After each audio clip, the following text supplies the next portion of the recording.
今回の動画ではサイドストーリー、五島風雲と同時期に実装されるオペレーター。言うことを聞かない苗木がこんなにたくさん。かわいいね。カフカが選定してあげるよ。特殊オペレーターカフカの紹介及び解説を行っていきます。カフカになんの用？ちょっと、こんな大勢の前で言っちゃダメでしょ。普通の園芸師として扱ってよ。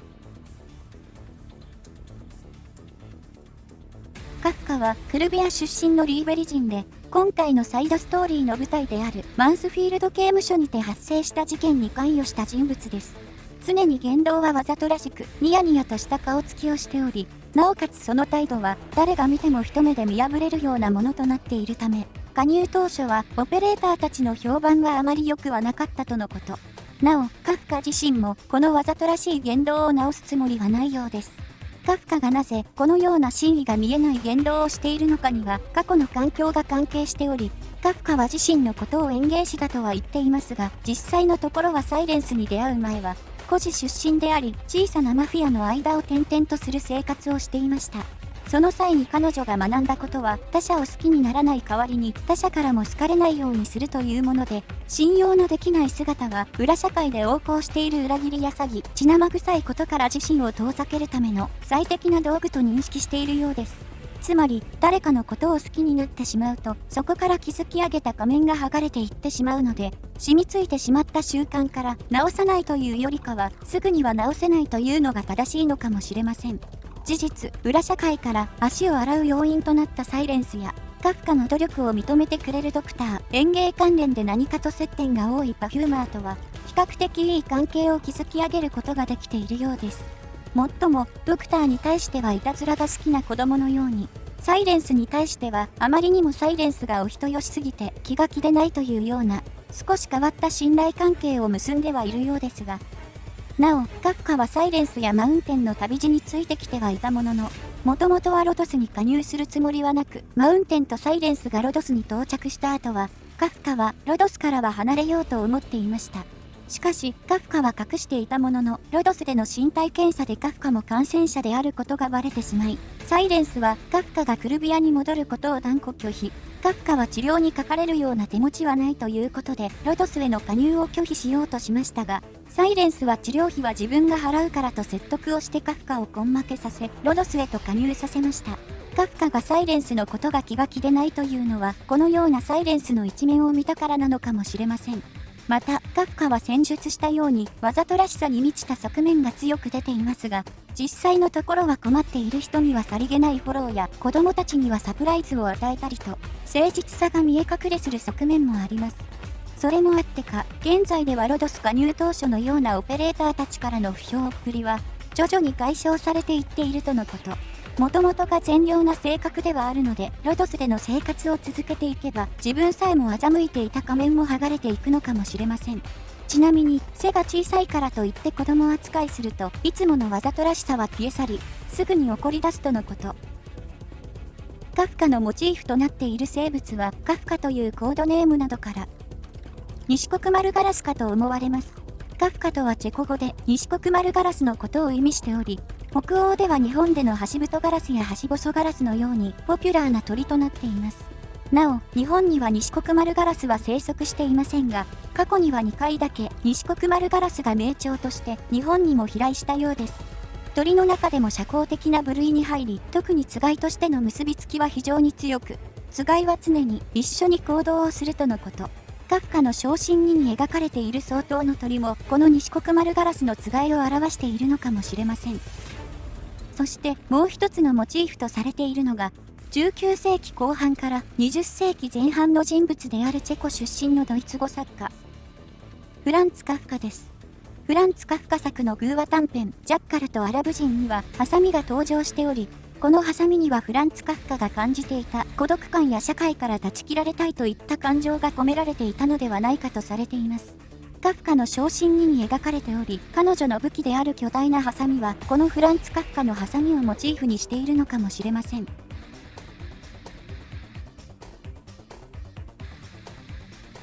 芸も戦いも褒められるために始めたわけじゃないよ。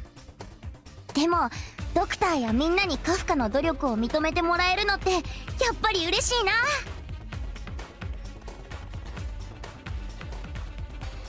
カフカはファントムやグラベルなどと同じ高速再配置型のオペレーターで、短い時間かつ少ないコストで再度ステージ上に配置できることが特徴となっています。ブロック数や配置コストなどの基本ステータスは同じ星5高速再配置であるレッドやワイフーと同じ数値となっており、目立った数値というものはありません。HP や攻撃力などのステータスは HP が他の高速再配置と比べるとかなり高く、ファントムと比べると400近く、レッドやワイフーと比べると500以上の差があり、耐久力が高いグラベルと比べても150程度、カフカの方が高くなっています。一方で攻撃力は控えめな数値となっており、高速再配置の中ではグラベルに次いで低い数値となっているため、かなり耐久力によった性能になっていると言えるでしょう。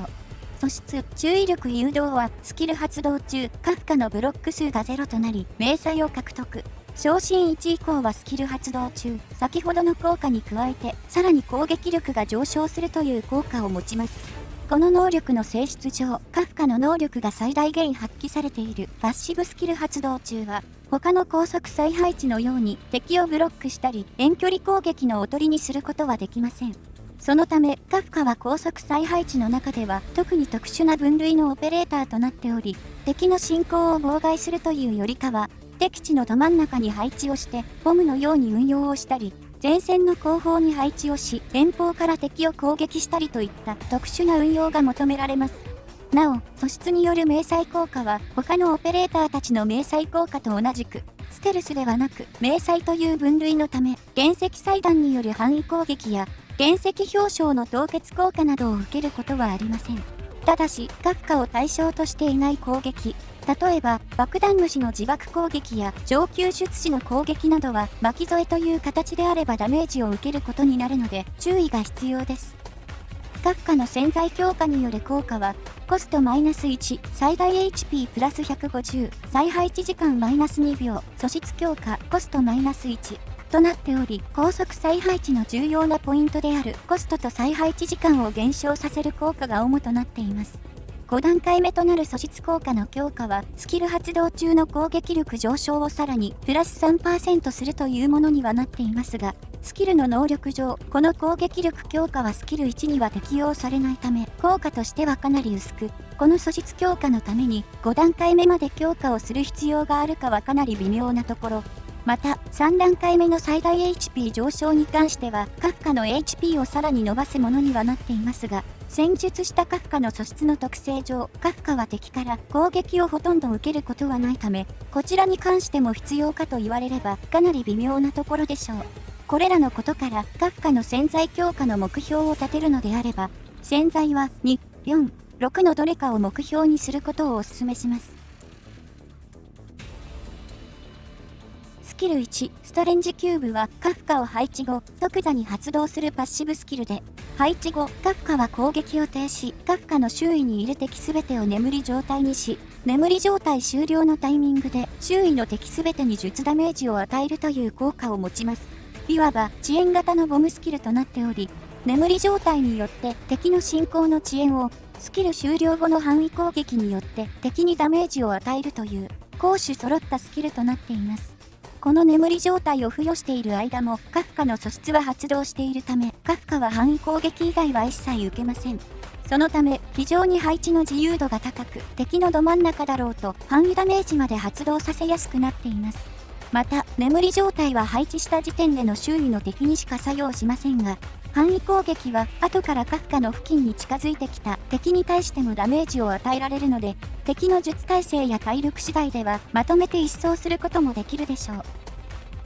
カフカのスキル1と他のオペレーターのスキルを比較した表が上記の通りとなっており、ストレンジキューブは現状、高速再配置でパッシブスキルとしてはカフカのスキル2と並んで唯一の術攻撃スキルとなっており、与えられるダメージは虚栄を併用したファントムよりかは低いものにはなっていますが、オペレーター単体で与えられるダメージなら最も高い数値となっています。また、他のパッシブスキルは配置直後に敵にダメージを与えるものとなっているため、一度に大量の敵にダメージを与えることは難しくなっていますが、戦術したようにカフカのスキルは周囲の敵を睡眠状態にし、いわば後方の敵を待つことができるので、実際は場面次第では3体以上の敵を巻き込むことも容易にできるでしょう。実攻撃ということも相まって一度にかなりのダメージを与えられる、まさにボムスキルにふさわしい能力と言えます。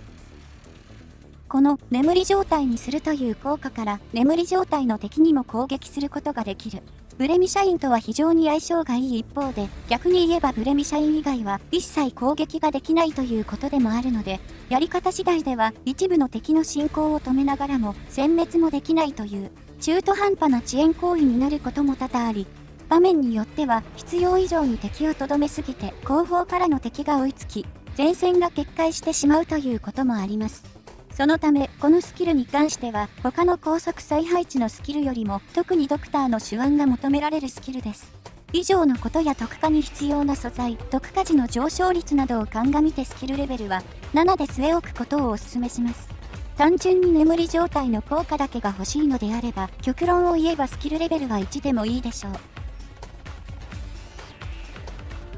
スキル2、シャディ・シザースはスキル1と同じく、配置直後から自動で発動するパッシブスキルで、カフカを配置したマスから前方3マス目にいる敵すべてに術ダメージを与え、その後は一定時間の間、同じマスに単体術攻撃を行うというスキル。範囲術攻撃と複数の単発術攻撃が組み合わさったスキルとなっており、最大の特徴はやはりあまりにも特徴的すぎる攻撃範囲でしょう。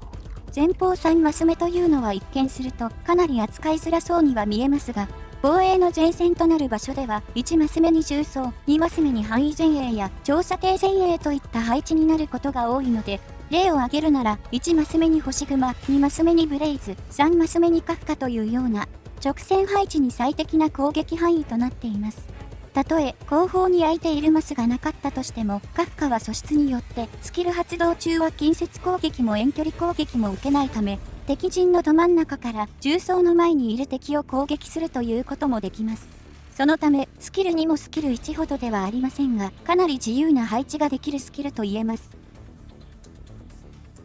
スキル2の火力と他のオペレーターのスキル火力を比較した表が上記の通りとなっており、スキル2の火力自体は他の高速再配置の火力スキルと比べると、総ダメージもスキル DPS もそこまで高いものではありません。しかし、他の高速再配置の火力スキルとは異なり、攻撃タイプが術攻撃となっているので、実攻撃の方が優位となっている現状の環境では、火力が非常に高いファントムを除いては、敵が停止している限りは、多くの場面にて、カフカの方が高いダメージを叩き出せるでしょう。また、素質の効果によって、初動から配置されている爆弾虫を自爆を受けずに処理したり、5の3のような遠距離攻撃ができる敵を安全に処理することもできるため、敵をブロックしたり、おとりにはできないというデメリットがある代わりに、他の高速再配置には難しい、スキルを完全遂行しやすいというのも、このスキルの一つの長所です。スキルには攻撃範囲こそ非常に特殊ではありますが、それゆえに他の高速再配置にはできないことができ、スキル1よりもより特殊な運用が可能となっています。ただ、特化に関しては、スキル2はかなり特殊な事情となっており、スキル2が最もダメージを出せるのは最初の一撃であり、それ以降はダメージ自体は通常の術攻撃と変わりありません。そのため、特化によって通常術攻撃の時間が伸びたとしても、スキルレベル7の状態でスキル効果が切れるたびに撤退と再配置を繰り返すのと、スキルレベル特化3の状態でスキル効果が切れるたびに撤退と再配置を繰り返すのとでは、スキルレベル7の方が平均 DPS が高くなるというダメージの反転が発生してしまっています。つまり、要約すると、特化することで1回のスキル発動で与えられるダメージは多くなる代わりに、2回、3回とスキルを発動していくと、スキルレベル7の方が与えられる合計ダメージは多くなるというわけです。最初の一撃目や総ダメージを目的とするのであれば、特化をする意味もありますが、扱いがよりピーキーとなる上に、最大効率でダメージを出すには、攻撃回数をカウントしなければならないという手間が増えるので、特化はお勧めできません。スキルレベルは7で止めてしまうことをお勧めします。カフカの基地スキルは貿易所に関するもの一つとなっており、貿易所に配置時一度に変換する純金と論面兵の量が多いオーダーが出現する確率を増加させるというものとなっています。スキル内容としてはバイブイクと全く同じ内容となっているので、バイブイクと同じくシャマレと組み合わせることがおすすめとなり、残りの1枠は天人化といったシャマレのデメリット効果に影響されず、シャマレの体力消費の増加効果を打ち消してくれるようなオペレーターと組み合わせるといいでしょう。なお、当然ながら高品質なオーダーは貿易所のレベルを上げていなければ出現しないため、貿易所のレベルが低い状態だとカフカの基地スキルの効果の意味がなくなってしまう点には注意が必要です。それでは実際にカフカを使用していきます。今回使用するステージは 6-5。カフカのステータスは昇進2のレベル80、スキル1の特化3となります。みんなこっち来て。ここからは一歩も引かない。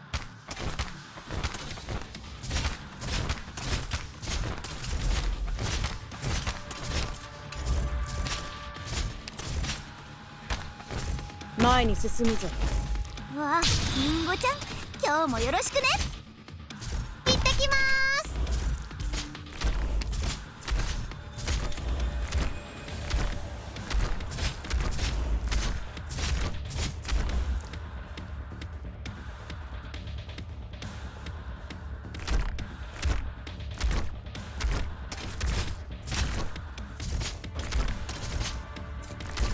カフカ配置後はこのように周囲の相手は眠り状態となり、完全に動作が停止します。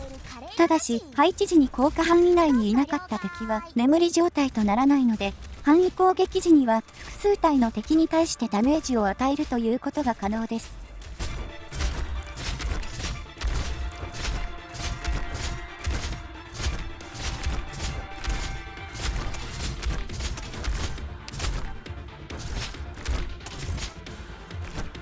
カフカには君たちの恐怖がわかるよ。震えるカレーダたち。取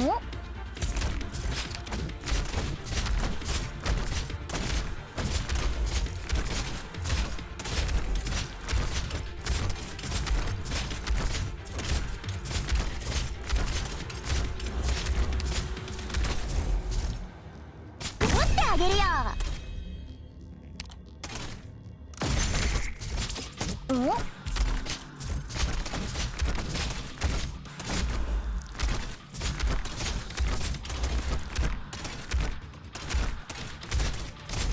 すぐに終わる。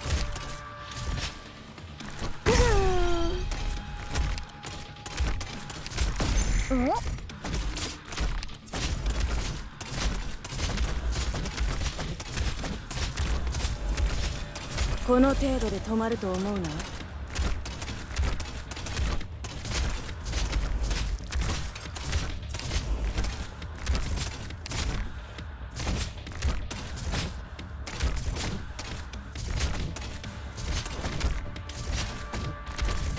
凝固しろ。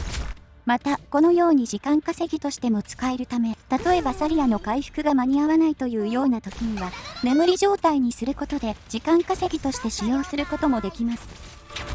諦めるな。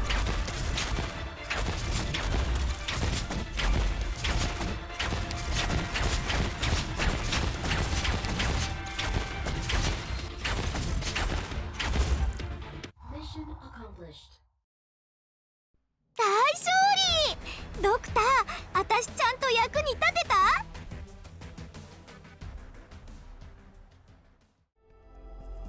カフカはスキル発動中は敵の攻撃は全くと言ってよいほど受けず、ブロックもしないため、これまでの高速再配置の基本運用の一つだった時間稼ぎや遠距離攻撃のおとりには非常に使いづらいという特殊な運用が求められる高速再配置オペレーターとなっています。一方で高速再配置としては唯一の術攻撃持ちということや攻撃をほとんど受けないということから、どのような場面だろうと比較的安定したダメージを叩き出せるというのがカフカの強みと言えます。高速再配置を生かしての遠方の敵の処理や一時的な火力の補強、プレイ動画のように敵のど真ん中に配置をして範囲攻撃後に即座に撤退するといったチェーンボムのような使い方など、主に攻撃面で様々な運用をすることができます。時間稼ぎとしても優秀なので、カフカを先に配置して敵を停止させ、その直後にスルトを配置し、安全にラグナロクを発動させるといった応用も効かせられます。総じて初見から感じる特殊なイメージとは裏腹に、様々な応用ができ、割と融通の利くオペレーターとなっているので、手数を増やしたいというドクターは育てておいてもいいでしょう。以上でカフカの紹介及び概説を終わります。この動画が良ければ動画制作の励みになるので、チャンネル登録やグッドボタンを押していただけると幸いです。ご視聴ありがとうございました。ドクター、カフカ、またサイレンスに追い出されちゃったよ。もう悲しくて涙が止まらないよ。しくしく。え？カフカが実験をダメにしたのが悪いって聞いてる？もう、先を越されたか。じゃあカフカは退散するわ。